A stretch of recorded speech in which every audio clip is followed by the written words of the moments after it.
America ಚುನಾವಣೆಯಲ್ಲೂ ಕೂಡ ಪ್ರಚಾರವನ್ನು ಮಾಡಿದ್ರು. ಜಾನ್ ಎಫ್ ಕೆನೆಡಿ ಅಧ್ಯಕ್ಷೀಯ ಚುನಾವಣೆಗೆ ಪ್ರಚಾರ ಮಾಡಿದಂತಹ ಕೃಷ್ಣರವರು ಜಾರ್ಜ್ ವಾಷಿಂಗ್ಟನ್ ವಿವಿಯಲ್ಲಿ ಓದುವಾಗ ಪ್ರಚಾರವನ್ನ ಕೈಗೊಂಡಿದ್ದಾರೆ. ಅದೇ ಸಂದರ್ಭದಲ್ಲಿ ಅಮೆರಿಕ ಚುನಾವಣೆಯಲ್ಲಿ ಸಕ್ರಿಯವಾಗಿ ಎಸ್.ಎಂ. ಕೃಷ್ಣರವರು ಪಾಲ್ಗೊಳ್ತಾರೆ. ಚುನಾವಣಾ ಪ್ರಚಾರದಲ್ಲಿ ಅವರು ಪಾಲ್ಗೊಳ್ತಾರೆ. ಕೆನೆಡಿಯಿಂದ ಅಭಿನಂದನಾ ಪತ್ರವನ್ನ ಪಡೆದು ವಾಪಸ್ ಹಾಕ್ತಾರೆ ಎಸ್.ಎಂ. ಕೃಷ್ಣರವರು. 1961ರಲ್ಲಿ ತಾಯ್ನಾಡಿಗೆ ಎಸ್.ಎಂ. ಕೃಷ್ಣರವರು ವಾಪಸ್ ಹಾಕ್ತಾರೆ. 1962ರಲ್ಲಿ ಅಲ್ಲಿಂದ ಬಂದಂತ ಬಳಿಕ 62ರಲ್ಲಿ ಅವರು ಮೊದಲನೇ ಬಾರಿಗೆ ಚುನಾವಣೆಯನ್ನು ಎದುರಿಸ್ತಾರೆ. ಅಮೆರಿಕ ಚುನಾವಣೆಯಲ್ಲೂ ಕೂಡ ಪ್ರಚಾರವನ್ನ ಮಾಡಿದ್ರು ಎಸ್.ಎಂ. ಕೃಷ್ಣರವರು. ಅಂದ್ರೆ ಅವರ ಗತ್ತು ತಾಕತ್ತು ಯಾವ ರೀತಿ ಇತ್ತು ಅಂತ ಹೇಳೋದಕ್ಕೂ ಕೂಡ ಕಷ್ಟ ಸಾಧ್ಯ. ಅಂದ್ರೆ ಅಷ್ಟರ ಮಟ್ಟಿಗೆ ಅವರು ವಿದೇಶಕ್ಕೆ ಹೋಗಿ, ಅದು ನಮ್ಮ ಪ್ರಮೋದ್ ಅವರು ಹೇಳ್ತಾ ಇದ್ರು ಆಗ್ಲೇನೆ, ಅವ್ರು ನಡೆದು ಬಂದ ಹಾದಿ ಏನು ಅಷ್ಟೊಂದು ಸುಲಭವಾಗಿರ್ಲಿಲ್ಲ. ಯಾಕಂದ್ರೆ ರಾಜಕೀಯ ಹಿನ್ನೆಲೆ ಇದ್ರೂ ಕೂಡ ವಿದೇಶದಲ್ಲಿ ಓದಬೇಕು ಅಂತ ಕನಸನ್ನ ಕಂಡಿದ್ರು. ಯಾಕಂದ್ರೆ ವಿದ್ಯಾಭ್ಯಾಸ ಅನ್ನೋದು ಪ್ರತಿ ಕ್ಷೇತ್ರಗಳಲ್ಲೂ ಅತ್ಯಂತ ಪ್ರಮುಖವಾದಂತಹ ಘಟ್ಟ ಆಗಿರೋದ್ರಿಂದ ತಮ್ಮ ತಾಯಿ ಕೊಟ್ಟಂತಹ ಹಣದಿಂದ, ತಮ್ಮ ತಂದೆ ಕೊಟ್ಟಂತಹ ಒಂದು ಹಣದಿಂದ ಎಲ್ಲವನ್ನ ಕೂಡಿಟ್ಟು ಅವರು ಹಡಗಿನ ಮೂಲಕವಾಗಿ ಅವರು ವಿದೇಶವನ್ನ ತಲುಪಿ ಆ ಸಂದರ್ಭದಲ್ಲಿ ಅವರು ವಿದೇಶದಲ್ಲಿ ವ್ಯಾಸಂಗವನ್ನ ಪೂರ್ಣೈಸಿದ್ರು.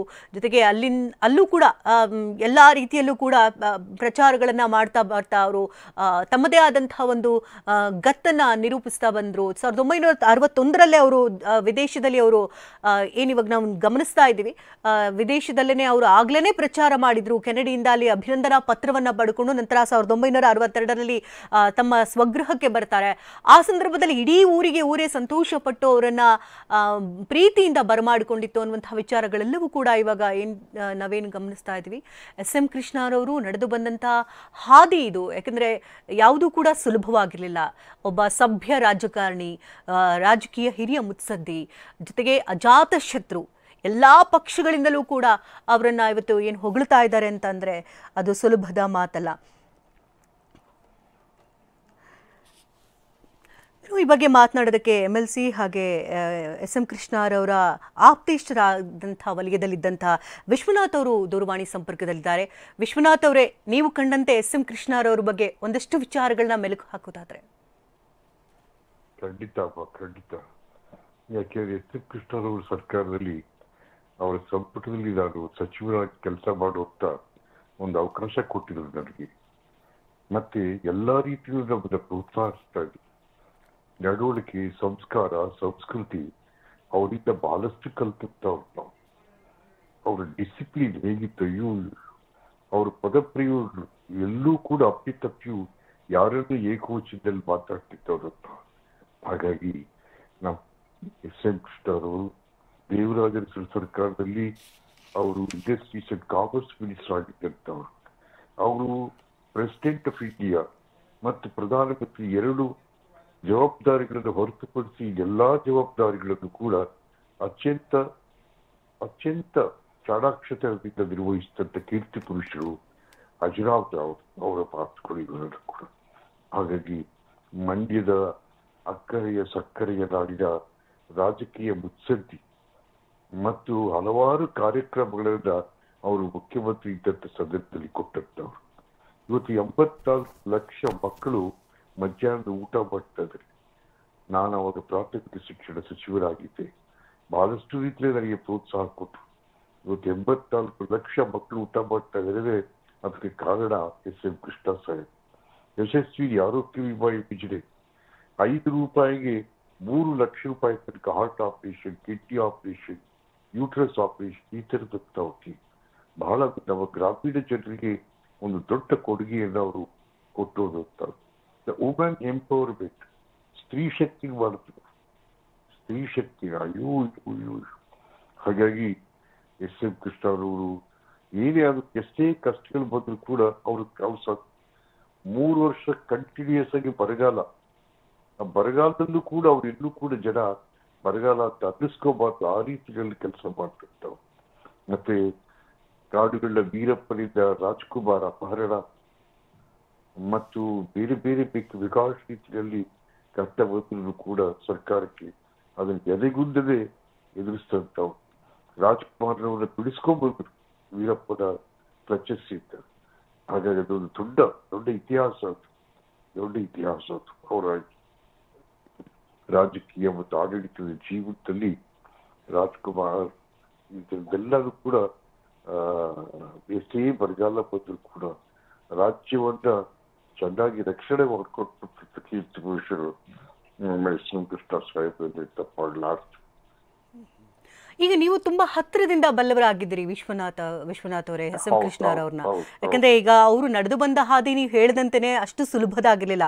ಕಾವೇರಿ ವಿಚಾರ ಆಗಿರ್ಬೋದು, ಡಾಕ್ಟರ್ ರಾಜ್ಕುಮಾರ್ ವಿಚಾರ ಆಗಿರ್ಬೋದು, ಇನ್ನು ಕಾಂಗ್ರೆಸ್ ಅನ್ನ ಬಿಟ್ಟು, ಯಾಕಂದ್ರೆ ಸ್ವಂತ ಮನೆಯನ್ನ ಬಿಟ್ಟು ಅವರು ಬಿಜೆಪಿಗೆ ಹೋಗ್ಬೇಕಾದಂತ ಪರಿಸ್ಥಿತಿ ಕೂಡ ನಿರ್ಮಾಣ ಆಯ್ತು. ಆ ಸಂದರ್ಭದಲ್ಲಿ ಎಲ್ರಿಗೂ ಕೂಡ ಆಶ್ಚರ್ಯ, ನಿಜಕ್ಕೂ ಕೂಡ ಇವರು ಇಷ್ಟು ವರ್ಷಗಳ ಕಾಲ ಇಲ್ಲಿದ್ದಂಥವ್ರು ತವರು ಮನೆನ ಯಾಕೆ ಬಿಡ್ತಿದ್ದಾರೆ ಎನ್ನುವಂತ ಆತಂಕಗಳು ಕೂಡ ನಿರ್ಮಾಣ ಆಯ್ತು. ಯಾಕೆ ಈ ಡಿಸಿಷನ್ಸ್ ತಗೊಂಡ್ರು ಅಂತ ಅನಿಸ್ತು. ಅದು ಅವ್ರಿಗೆ ಈಗ ಒಂಥರ ಡಿಪ್ರೆಸ್ ಆಗ್ಬಿಟ್ರಮ್ಮ. ಆ ಅಳಿಯ ಏನಾಯ್ತು, ಅವ್ರ ಅಳಿಯವರು ಈ ಒಂದು ಕಾಫಿ ಶಾಪ್, ಕಾಫಿ ರೇಟ್ 70 ರೂಪಾಯಿ ತನಕ ತಗೊಂಡ್ರು ಕಾಫಿ ರೇಟ್. ಅವ್ರ ಅಳಿಯ ಅವ್ರ ಅಳಿಯ ಸತ್ತಿದ್ದು ಕೂಡ ಅವ್ರ ಜೀವನದಲ್ಲಿ ದೊಡ್ಡ ಆಘಾತ ಆಗೋಯ್ತು, ದೊಡ್ಡ ಆಘಾತ. ಹಾಗಾಗಿ ಎಸ್ ಎಂ ಕೃಷ್ಣ ಅವರು ಈ ಕೊನೆಗೆ ನಿಜ, ನಾನಾಗ್ಲಿ ಎಸ್ ಎಂ ಕೃಷ್ಣ ಅವ್ರಿಗೆ ತಗೊಂಡಂತ ತೀರ್ಮಾನ, ಬಿಜೆಪಿಗೆ ಹೋಗುವಂತ ತೀರ್ಮಾನ, ಅದು ಹಲವಾರು ಒತ್ತಡಗಳ ದಿವಸ ಬೇರೆ ಬೇರೆ ರೀತಿ ಇತ್ತು. ಹಾಗಾಗಿ ಬಹುಶಃ ಎಸ್ ಎಂ ಕೃಷ್ಣರವರು ತಮ್ಮ ರಾಜಕೀಯ ಜೀವನದ ಕೊನೆಯಲ್ಲಿ ತಗೊಂಡಂತ ತೀರ್ಮಾನ ಅದು ಅವ್ರಿಗೂ ಕೂಡ ಅಂತ ಇಷ್ಟ ಇರಲಿಲ್ಲ ತಗೊಂಡಂತ.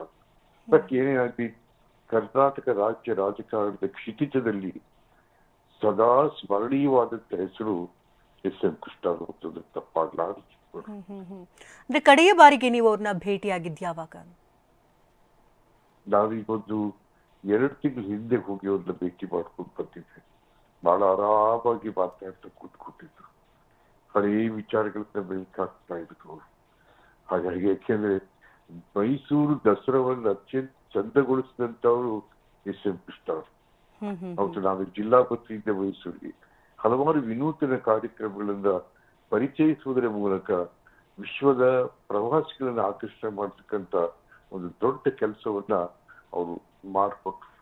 ಇವತ್ತೇನಾದ್ರೂ ನಮ್ಮ ಮಕ್ಕಳು 2 ಲಕ್ಷ 3 ಲಕ್ಷ ಸಂಬಳ ತಗೋತಾರೆ ಇದ್ರೆ ITBT it is because of S M Krishna. ಇವತ್ತು 63% ಇಡೀ ಭಾರತಕ್ಕೆ 63% ಖಜಾನೆ ತೂಗ್ತಾ ಇರೋದು ಕರ್ನಾಟಕ ಮತ್ತು ನಮ್ಮ ಮಹಾರಾಷ್ಟ್ರ. ಹಾಗಾಗಿ ಇವತ್ತು ಭಾರತದ ಆರ್ಥಿಕವನ್ನ ಬಲಿಷ್ಠ ಮಾಡುತ್ತ ಕೀರ್ತಿ ಪುರುಷರು ನಮ್ಮ ಎಸ್ ಎಂ ಕೃಷ್ಣ.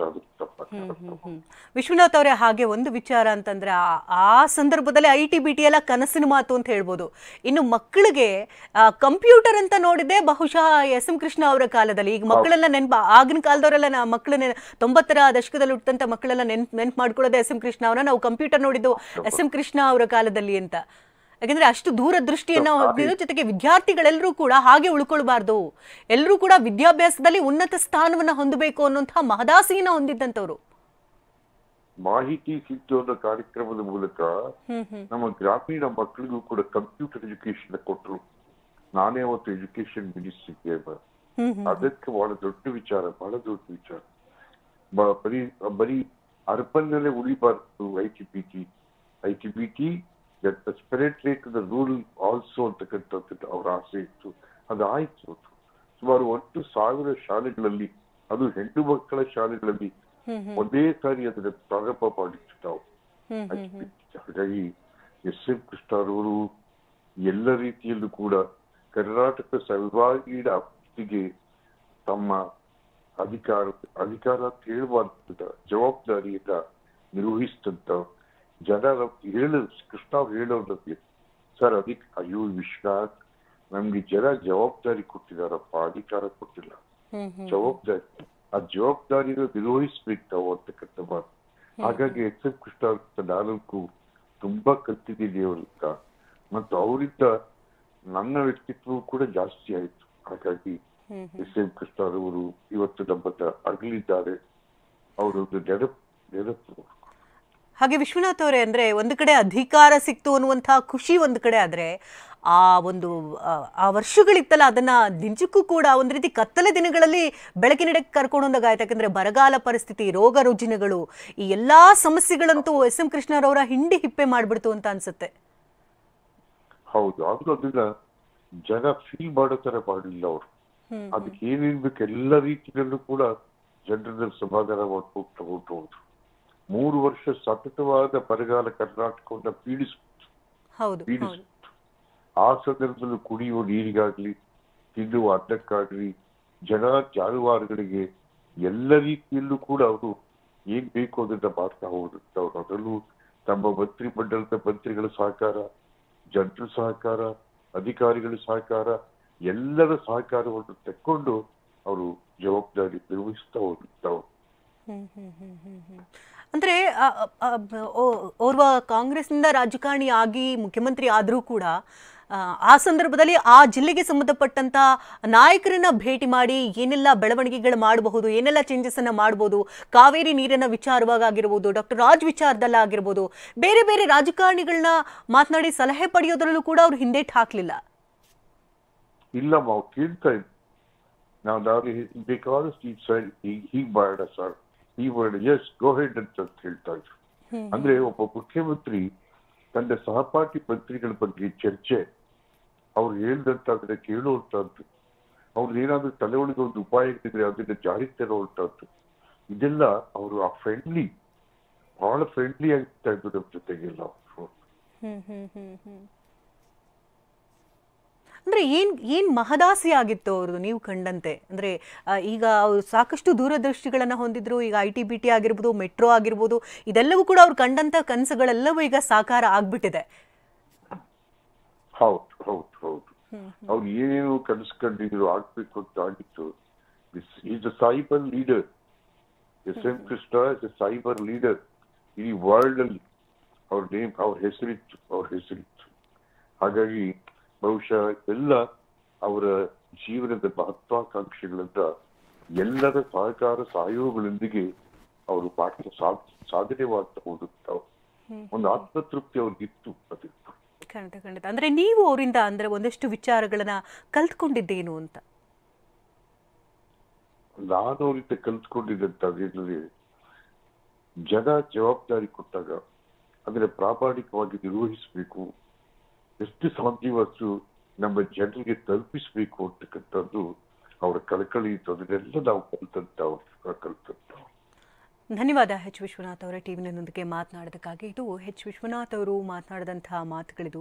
SM ಕೃಷ್ಣರವರೊಟ್ಟಿಗೆ ಸಾಕಷ್ಟು ಒಡನಾಟವನ್ನು ಹೊಂದಿದ್ರು. ಯಾಕೆಂದರೆ ಆ ಸಂದರ್ಭದಲ್ಲಿ ಒಂದಷ್ಟು ವಿಚಾರಗಳು, ಎಜುಕೇಷನ್ ಮಿನಿಸ್ಟರ್ ಆಗಿದ್ದಂತಹ ಸಮಯ ಅದು. ಯಾಕೆಂದರೆ ಮಕ್ಕಳನ್ನು ಯಾವುದೇ ಕಾರಣಕ್ಕೂ ಕೂಡ ಹಾಗೆ ಬಿಡಬಾರ್ದು. ಯಾಕೆಂದರೆ ಹಳ್ಳಿಗಾಡುಗಳಲ್ಲಿ ನಾವು ಗಮನಿಸ್ತಾ ಇರ್ತೀವಿ, ಒಂದು ಹಂತಕ್ಕೆ ಬಂತು ಅಂದ ತಕ್ಷಣ ಮನೆಯಲ್ಲೇ ಇರಿಸ್ಬಿಡುವಂಥದ್ದು, ಬೇರೆ ಕಡೆ ಹೋಗಿ ಓದೋದಕ್ಕಾಗೋದಿಲ್ಲ ಅಂತ ವಿದ್ಯಾರ್ಥಿಗಳಿಗೆ ವಿದ್ಯಾಭ್ಯಾಸವನ್ನೇ ಮೊಟಕುಗೊಳಿಸುವಂತಹ ಸಂದರ್ಭದಲ್ಲಿ ಪ್ರತಿಯೊಬ್ಬ ವಿದ್ಯಾರ್ಥಿಯೂ ಕೂಡ ಉನ್ನತ ಶ್ರೇಣಿಯನ್ನು ಪಡಿಬೇಕು, ವಿದ್ಯಾಭ್ಯಾಸವನ್ನು ಮುಂದುವರಿಸಬೇಕು ಅನ್ನುವಂತಹ ನಿಟ್ಟಿನಲ್ಲಿ ಹಳ್ಳಿಗಳಿಗೂ ಕೂಡ ವಿದ್ಯಾಭ್ಯಾಸದ ಮಹತ್ವ ಎಂಥದ್ದು ಅಂತ ಸಾರುವಂತಹ ಪ್ರಯತ್ನಗಳೆಲ್ಲವೂ ಕೂಡ ಆ ಸಂದರ್ಭದಲ್ಲಿ ಆಗಿತ್ತು.